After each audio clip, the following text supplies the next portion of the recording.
نبی کریم صلی اللہ علیہ وسلم کو دنیا میں بھیجنے کے 3 مقاصد بیان فرمائے، یعنی مقاصد بعثت نبی کریم صلی اللہ علیہ وسلم کے کیا ہیں، کیا کام دے کر اللہ تعالیٰ نے نبی کریم صلی اللہ علیہ وسلم کو دنیا میں بھیجا۔ 3 کام بیان کی۔ نمبر 1، هو الذی بعث، میں آیت کی تشریح عرض کرتا ہوں، هو الذی بعث فی الامیین رسولا منہم، وہ اللہ وہ ہے جس نے بھیجا امیین میں، یعنی غیر تعلیم یافتہ لوگ جن کے پاس تعلیم نہیں تھی، کیونکہ یہ عرب قوم جس وقت نبی کریم صلی اللہ علیہ وسلم آئے، یہ عرب قوم بالکل ایک غیر تعلیم یافتہ جاہل قوم تھی۔ ایک دوسرے کو قتل کرنا، ایک دوسرے کو مارنا، یہ ان کا کام تھا۔ دوسرے کا مال ہڑپ کر جانا، دوسرے کو لوٹ جانا، یہ ان کا کام تھا۔ فرمایا کہ هو الذی بعث فی الامیین، اللہ وہ ہے، اللہ تعالیٰ وہ ہے، الذی جس نے بھیجا امیین میں ایک رسول کو، انہی میں سے، انہی کی قوم میں سے ایک رسول کو اللہ تعالیٰ نے بنا کر بھیجا۔ یتلو علیہم آیات،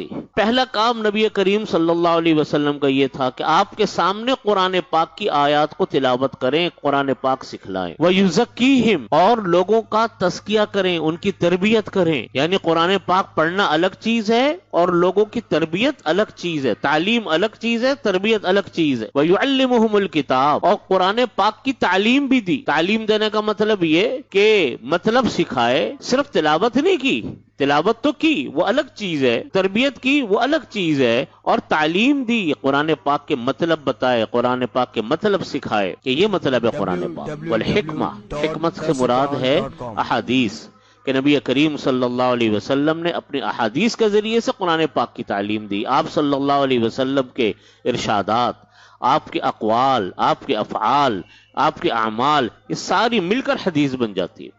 جو آپ نے لوگوں کو حکم دیا، جو آپ نے لوگوں کو ارشاد فرمایا، آپ کے سامنے کسی نے کوئی کام کیا، آپ نے کہا کہ ہاں یہ ٹھیک ہے، آپ نے ان کو منع نہیں کیا، یہ سب حدیث۔ یہ 3 کام نبی کریم صلی اللہ علیہ وسلم کے ہیں، جو اللہ رب العزت نے مقاصد بعثت جو بیان کیے گئے وہ یہ 3 ہیں آقا کریم علیہ الصلوۃ والسلام کے۔ نمبر 1، تلاوت کلام پاک، قرآن پاک پڑھ کر سکھانا۔ نمبر 2، تعلیم کتاب اللہ، کتاب اللہ کی تعلیم دینا، یعنی قرآن پاک کے مطالب سکھانا، قرآن پاک کے مطلب بتانا، قرآن پاک کا ترجمے کے ساتھ ساتھ اس کے معنی سکھلانا۔ نمبر 3، تزکیہ، کہ تربیت، صرف تعلیم نہیں۔ آج ہمارے ہاں کا بہت بڑا مسئلہ کیا ہے کہ ہم اپنے بچوں کو تعلیم دیتے، تربیت نہیں دیتے، پر کتابیں دے دیں، اسکولوں میں داخل کر دیا اور فارغ ہو گئے۔ اس طرح تیار نہیں ہوتے بچے۔ نبی کریم صلی اللہ علیہ وسلم کا کام اللہ رب العزت نے جو قرآن پاک میں بیان فرمایا کہ تزکیہ ہے، کہ تعلیم بھی دو، تزکیہ بھی کرو۔ والحکمہ، اور حکمت کی تعلیم دی،